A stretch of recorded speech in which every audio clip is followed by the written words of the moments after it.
je veľmi dôležité mať navzájom prepojenú multiodborovosť, čo sa týka pôrodníctva, najmä s fyzioterapiou, pretože je to časť v podstate fyziologická. Každá tá profesia má na tej pôrodnici tú svoju kompetenciu a práve nemá to byť boj profesií, ale je to vzájomná spolupráca. Každá tá profesia má svoju úlohu v určitej rovine. Pôrodné asistentky majú v podstate pokryť tú fyziologickú časť, ten lekár do toho má včas vedieť vstúpiť, keď už sa naozaj deje nejaká patológia. Dovtedy je to naozaj úloha pôrodnej asistentky a teda ešte nám k tým pôrodnom vstupujú aj duly a dula má v podstate tú emočnú stránku na starosť. Tá kontinuita je najdôležitejšia. Kontinuita v podstate vytvára aj pocit bezpečia. Tá žena vie, čo sa s ňou bude robiť, kto tam s ňou bude a pre ňu je to výrazná podpora potom tej samotnej fyziológie. A naše pôrodné asistentky v podstate vedú vysoké percento fyziologických pôrodov, okolo 80%. Sme v podstate tým, ktorý sa snaží robiť naozaj to pôrodníctvo v rámci toho up-to-date prístupu. Snažíme sa ísť v rámci tých trendov moderného pôrodníctva a zároveň kladieme veľký dôraz na tú intimitu tej ženy a tú individuálnu starostlivosť.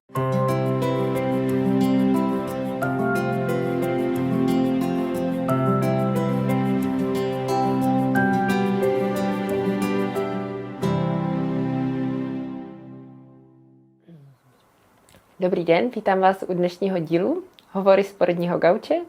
Mám tady paní doktorku z porodnice Bory v Bratislavě, Lucii Ďuračkovou. A dneska si budeme povídat o tom, jaká je pozice žen ve zdravotnictví, a jaké vybavení mají, a jaké výhody mají a ve své nemocnici, jaký přístup je tam. A probereme taky fyziologii a porodu. Teď už bych tady Lucii ráda přivítala a pobavíme se taky o multioborovosti. Já o tom možná začnu. A můžu se tě zeptat ohledně, jak vnímáš vlastně tu provázanost těch oborů, které máme v gynekologii, v porodnictví, jestli je tam dostatečná provázanost nebo není, co se týká vlastně kompetencí a předávání si kompetencí mezi sebou. Ďakujem pekne za otázku. Ja si myslím, že v tomto máme ešte celkom rezervy. Je veľmi dôležité mať navzájom prepojenú multiodborovosť, čo sa týka pôrodníctva, najmä s fyzioterapiou, pretože je to časť v podstate fyziologická a má to súvis a tým pádom vlastne aj uľahčujú sa jednotlivé procesy. Je veľmi dobré, že sa to začína dostávať do povedomia, že naozaj je to potrebné a máme aj gynekologické fyzioterapeutky, ktoré sa tomu venujú. Čo sa týka už samotnej prípravy smerom k pôrodu, potom aj teda samotné následky po pôrode riešia, ale stále je ešte čo zlepšovať a pracovať na tom, aby táto multiodborovosť sa dosahovala aj čo sa týka odborných podujatí, kde teda máme vedomosti o tom, že čo všetko ešte môžeme robiť, kde máme rezervy a čo môžeme zlepšiť. Takže začali sme veľmi dobre a môžeme v tom pokračovať a zlepšovať sa. Ty máš svoji ambulanci, když za tebou chodí ženy, mají už tu informovanost, že by to potřebovali, tu provázanost, nebo je spíš k tomu musíš motivovat? Niektoré sú už dostatočne uvedomelé. Dneska je doba, kedy naozaj tie informácie sú dostupné kdekoľvek na internete. Ženy chcú vedieť, chcú sa rozumieť tomu, čo sa bude diať, prečo sa to bude diať a čo je vlastne všetko za tým.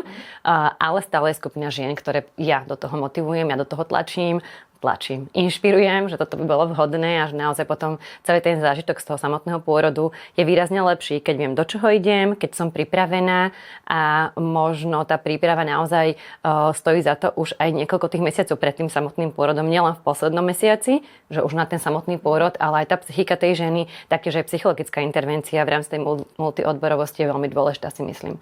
Takže sú ženy, ktoré sú pripravené šťastí, ale sú ženy, ktoré do toho ja trošku tak intervenujem. A ty máš vlastně i ty ženy, jakoby s nima můžeš dělat kontinuální péči, protože chodí počas celého těhotenství, až vlastně je dovedeš k porodu možná? A tak jak to probíha? Jaké to má výhody? Je to veľká výhoda, tá kontinualita. V podstate tým, že ja tú ženu poznám ešte predtým, ako otehotnela, potom ako celý ten proces toho tehotnenia, celú graviditu v podstate ju sprevádzam. Výhodou je teda to, že sa môžem zúčastniť pri tom pôrode. Nie vždy, to samozrejme je možné, ale v rámci tých kapacitných možností a zároveň proste to vedenie aj po tom pôrode. Čiže tá kontinuita je najdôležitejšia. Kontinuita v podstate vytvára aj pocit bezpečia. Tá žena žena vie, čo sa s ňou bude robiť, kto tam s ňou bude a pre ňu je to výrazná podpora potom tej samotnej fyziológie. Je to super byť kontinuálny v tomto smere. A když vnímáš vlastně na pracovišti potom spolupráci porodních asistentek a vaši jako lékařů, lékařek, a jak se tam o to poperete v uvozovkách? A ja si myslím, že je to taký pomyselný, nazvime to boj, aj keď v podstate boj to vôbec nemá byť. Každá tá profesia má na tej porodnici tú svoju kompetenciu a práve nemá to byť boj profesií, ale je to vzájomná spolupráca. Každá tá profesia má svoju úlohu v určitej rovine. Porodné asistentky majú v podstate pokryť celú tú fyziologickú časť, ten lekár do toho má včas vedieť vstúpiť, keď už sa naozaj deje nejaká patológia. Dovtedy je to naozaj úloha porodnej asistentky a teda ešte nám k tým porodnom vstupujú aj duly a dula má v podstate tú emočnú stránku na starosti. Takže každý tam má tú svoju nezastupiteľnú úlohu a ja si myslím, že už aj u nás na porodnici sme sa do toho naučili tak rešpektovať to a naše porodné asistentky v podstate vedú vysoké percento fyziologických pôrodov, okolo 80% vedú porodné asistentky a naozaj lekár je tam len stand-by, aby bol pripravený zasiahnuť v čase, teda kedy je to nevyhnutné. A vy jste zrovna na pracoviště, kde je opravdu jako velké procento vedených fyziologických porodů porodníma asistentkama a myslím si, že asi jste v tom jakoby nejlepší na Slovensku. A jak se vám to dařilo jako zavádět? Bylo to takhle jako od začátku v pohodě nebo v té praxi to mělo nějaký jako postupný vývoj? A my tým, že sme vlastne celý taký mladý tým, si dovolím povedať, tak máme aj mladý tým porodných asistentiek a tým, že sme začínali vlastne porodnicu na zelenej lúke, čiže úplne od nuly, tak sme boli, alebo teda ešte aj stále sme nadšení k tomu, že teda poďme robiť veci, ktoré sa robia vo svete a ten tým aj tých porodných asistentiek bol veľmi motivovaný, že vlastne oni budú môcť rodiť, nebudú tam len tie sestričky, nazvime to, ktoré budú pomocníčky doktorov, ale naozaj budú mať tú svoju úlohu, ktorú teda porodná asistencia má mať a teda budú aj adekvátne v tomto procese zapojené. Čiže oni si v podstate vedú aj fyziologické poradne, niektoré v rámci teda tej predporodnej prípravy, potom si tú rodičku v podstate na tej porodnici príjmu, starajú sa o ten samotný pôrod, odvedú si ten pôrod a je to aj taká vzájomná aj spolupráca, aj pomoc, ale naozaj, že takto by to proste malo byť a lekára vedia naozaj zavolať v čase, keď je to nevyhnutné. Niektoré rodičky, keď prichádzajú, tak majú taký pocit, že porodná asistentka mu bude rodiť, nebude tu žiaden lekár a nakoniec zistia, že to je úplne super, že tam ten lekár vlastne nie je, že ten porod ide krásne fyziologicky a tá porodná asistentka je práve ten človek, ktorému možno viacej dôverujú, majú k nemu bližšie ako k tomu lekárovi, ktorý možno má väčší rešpekt a tým pádom prináša do toho porodu úplne niečo iné ako tá porodná asistentka.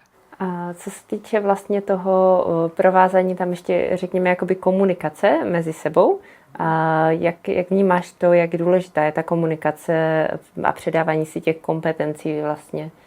My máme v podstate tak zaužívané, alebo respektíve sme si to nastavili. To bol trošku boj, kým sme do toho prišli. Diagnostikovali sme si vlastne, že kedy sa jedná o fyziologickú rodičku, kategorizujeme si to vlastne na základe checklistu. Keď do porodnice vlastne vstupuje rodička, tak kategorizujeme na základe toho checklistu, či je fyziologická a teda či tento pôrod môže viesť samostatne porodná asistentka, alebo či sa tam objavujú nejaké rizikové faktory, kedy tam treba, aby ten lekár dohliadal, keď je to naozaj pacientka, ktorá je riziková a vtedy už vlastne ten pôrod vedie lekár. Takže my sme si to jasne zadefinovali, takýmto spôsobom fungujeme, ale samozrejme pôrod je dynamický dej, kde sa z fyziológie môže stať rizikovosť alebo patológia v sekunde a tým pádom musíme vedieť reagovať a myslím, že tá komunikácia je veľmi dobre nastavená. Naozaj porodné asistentky volajú včas, kedy treba intervenovať. My lekári vlastne vždy prídeme tiež veľmi včas v rámci tej situácie a teraz zasiahnuť vieme, takže máme toto, myslím, že aj komunikačne veľmi dobre nastavené. Neprebiehajú tam také tie boje, že to je vaše, to je naše. Máme to rozdelené. A ten checklist probíhá vlastně v tom období, kdy přijímáte do porodnice jako v nějaké té poradně 36. týden nebo tak, anebo až při tom příjmu? Pri samotnom príjmu na porodnú sálu, kde v podstate už ide rodička v podstate rodiť. Hej, že až vtedy, lebo teda 36. týždeň ešte stále môže byť napríklad fyziológia, môže sa tam niečo objaviť, až naozaj to selektujeme pri vstupe na porodnú sálu. Takže lékařka udělá vlastně příjem a potom předá tu fyziologii porodní asistence a to už to dá. My si aj ten príjem delíme, v podstate, že tú anamnestickú časť v podstate spíše porodná asistentka a potom k tým medicínskym otázkam prichádza lekár a ten vlastne spolu teda rozdelia, či to patrí teda do tej fyziológie alebo už tam nejaká tá rizikovosť. A jak řešíš jakoby komunikaci s těma svýma klientkama, které třeba jakoby, ať už jsou v ambulanci, nebo jsou v nemocnici, nebo tak jak vnímáš důležitost jakoby té komunikace? Mě zajímá, jestli je tam jako rozdíl mezi tím, když komunikuješ s klientkama, jako máš na to třeba čas, není tam zrovna nějaký jakoby časový pres, jak na to regujou, a třeba versus jako je hrozně divoký den a prostě teďka se to jakože úplně musí všechno udělat fakt jako pod, dejme tomu, tlakem jako časovým i možná psychickým. Ja som práve ten typ, ktorý musí mať veci vykomunikované. A teda tým pádom to komunikujem aj tým pacientkám, takže ja sa naozaj snažím tú komunikáciu viesť v akomkoľvek časovom strese. Ja rozprávam celkom rýchlo, takže keď je tá časová tieseň, tak viem teda trošku zvýšiť tempo.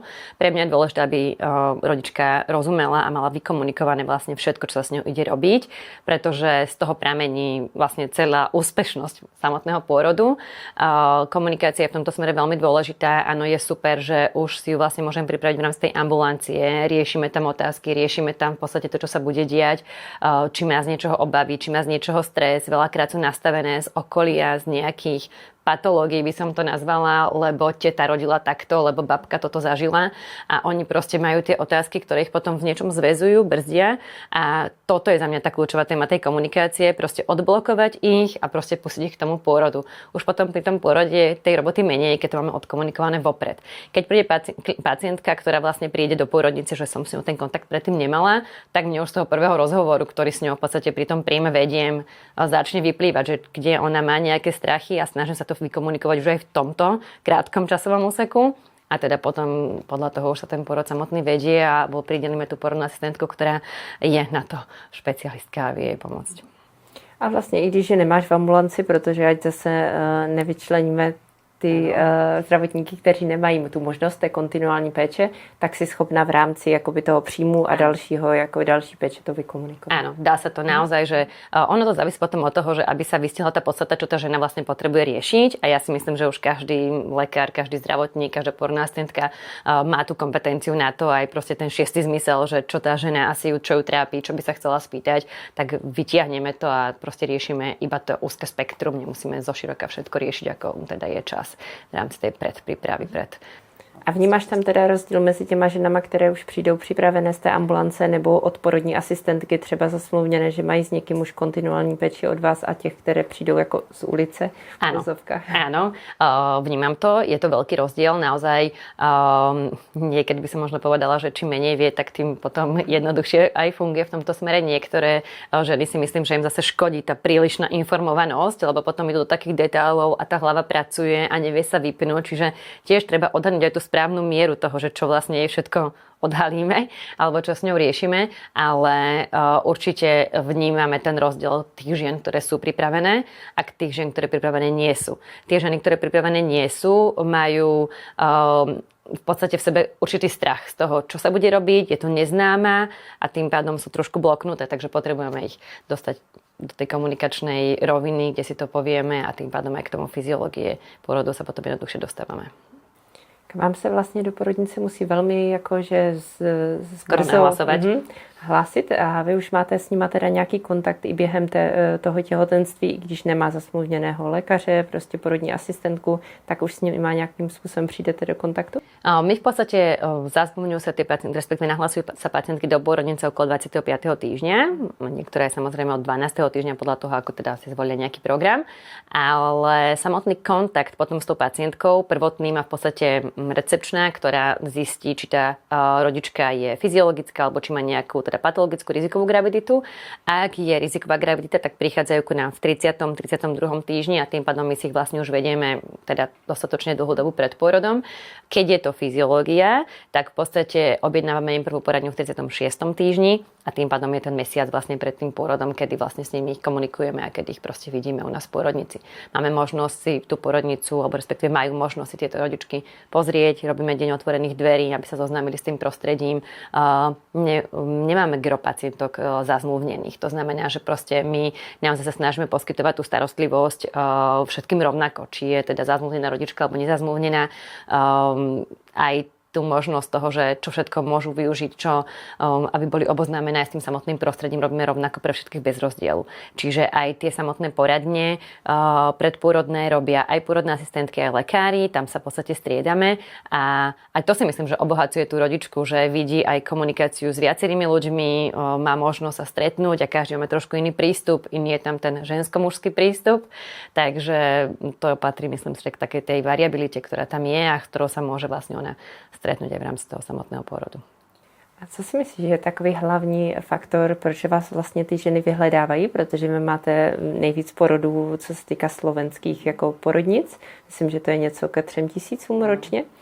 Tak co je takové to gro? Tak určite jedným z faktorov je to, že v podstate sme nová pôrodnica. To vybavenie, v podstate všetko nové. Máme naozaj prístroje, ktoré sú najmodernejšie, máme naozaj kvalitné vybavenie, veľmi pekné prostredie, myslím si, že naozaj už také, ktoré by malo spĺňať teda pôrodníctvo v modernej dobe. Tie rodičky majú individuálny prístup, majú v podstate možnosť byť same na tých pôrodných boxoch, same na tých popôrodných izbách, čo týka vlastne aj v rámci rizikovej gravidity, v rámci oddelenia, kde môžu byť s partnerom, kde môžu byť s rodinou. Je to podľa mňa jedna z veľkých výhod. Všetky pacientky alebo rodičky teda takto majú túto možnosť. Nie je to len nejaká naštandardná časť alebo niečo v tomto duchu. A zároveň si myslím, že, a teda dúfam, že je to časť aj z toho, že sme v podstate tým, ktorý sa snaží robiť naozaj to porodníctvo v rámci toho up-to-date prístupu. Snažíme sa ísť v rámci tých trendov moderného pôrodníctva. Nerobíme veci, ktoré sa robili pred v minulosti, ale naozaj proste tie pôrodnícke postupy a metódy, ktoré využívame, sú najmodernejšie a zároveň kladieme veľký dôraz na tú intimitu tej ženy a tú individuálnu starostlivosť. To sú také naše asi ťahače a teda dúfam, že kvôli tomu aj chodia ty rodičky. A já teďka odbočím úplně od tématu a zeptám se tě na takové jakože kontroverzní téma. Jak si myslíš, že je vnímána jako z tvého pohledu ta pozice ženy ve zdravotnictví? Protože za mě v těch systémových vlastně oborech, jako je armáda, policie, zdravotnictví a tak dále, ale v tom zdravotnictví je to za mě výrazné, tím, že se v tom pohybuju víc, tak tam to vnímám jako nejvíc, že i když ta žena má stejné vzdělání, řekněme i stejné množství titulů, stejně důležité tituly, takže mám pocit, že pořád ta její pozice není až tak jako vážená v uvozovkách, jak pozice toho muže, že ten její dopad toho slova není až tak velký. To máš úplne pravdu.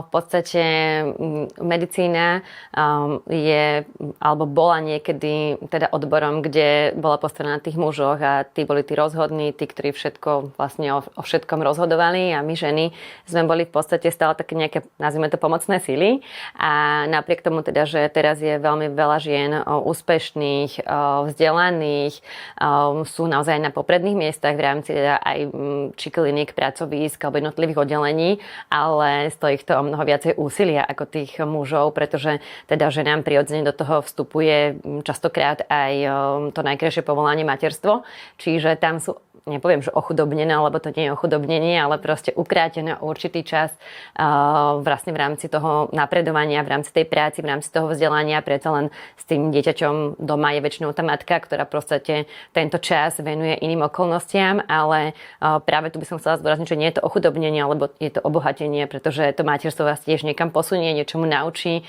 či už aj takému manažmentu celkovému, ale teda aj vám otvorí úplne iné obzory a pohľady a možno je to práve v našom povolaní v tom pôrodníctve výraznejšia míra empatie, ktorú nám prináša to samotné materstvo, ale čo sa týka teda toho, že naozaj si všimneme, že na veľkých kongresoch vo vedení vlastne spoločnosti je väčšina mužov ako žien a teda ja si myslím, že už by bolo na čase zmeniť trošku aj toto a teda vstúpiť tam aj tou ženskosťou, trošku takou citlivosťou, empatiou, ktorú nevravím, že muži nemajú, ale majú iným spôsobom ako tie ženy, takže tá rôznorodosť by to myslím si, že obohatila a mohla to posunúť ďalej. Jednu věc, kterou určitě nemají, to je ta zažitá zkušenost, která je jako zrovna v tom porodnictví, jako gynekologii si myslím velmi důležitá, takže to nenastudujou jinak, to si myslím, že je jako velká A v tomto práve myslím si, že teda tie ženy, ktoré si prešli tým materstvom, alebo tak, ktoré sú matkami a prešli si pôrodom, tak práve môžu zúročiť tú svoju skúsenosť zo samotného pôrodu, či už bola v negatívnom alebo v pozitívnom zmysle. A napríklad ja sama mám za sebou 3 cisárske rezy a mojou najväčšou túžbou bolo rodiť spontánne, takže sa mi to nepodarilo a práve o to viac to prežívam každý ten pôrod s tou ženou, s tou rodičkou, ktorú v podstate pri ktorom pôrode som a ako keby to bol ten môj pôrod, takže ja to tak naozaj veľmi citlivo vnímam v tomto duchu, že nepoviem, že mám úplne traumu zo svojich pôrodov, ale cítim takú tú, že som to proste nezažila, tak teraz to vlastne užívam s tými ženami, ktoré rodia, takže tá skúsenosť je proste nenahraditeľná. Vnímáš, že to může u někoho zasahovat, že ten, kdo, ta žena, která vlastně má to zažité jakoby trauma, které není řešené, protože samozřejmě to můžeme jako ovlivnit v průběhu toho života, jestli nějak ovlivňuje potom tu péči. Ja rozumiem.